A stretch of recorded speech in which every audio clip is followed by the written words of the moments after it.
కేసీఆర్ గారు ఒక భుజం మీద అసదుద్దీన్ ఓవైసీని, ఇంకో భుజం మీద అక్బరుద్దీన్ ఓవైసీని పెట్టుకొని ఆయన ఊరేగాడు.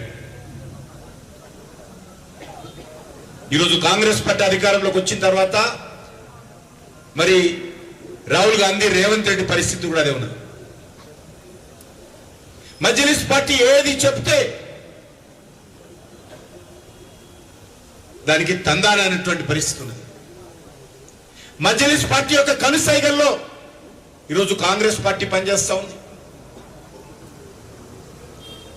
ఎందుకంటే మనం చూస్తా ఉన్నాం, ఈ మూడు పార్టీలు కుటుంబ పార్టీలే. ఈ మూడు పార్టీల యొక్క లక్ష్యము భారతీయ జనతా పార్టీని ఆపాలని.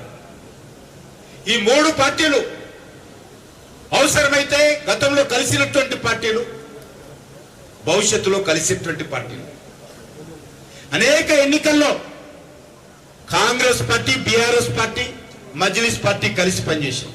కేసీఆర్ గారు కాంగ్రెస్ కేంద్ర ప్రభుత్వంలో మంత్రిగా కొనసాగాడు, కాంగ్రెస్ పార్టీ మంత్రివర్గంలో ఒక కాలం.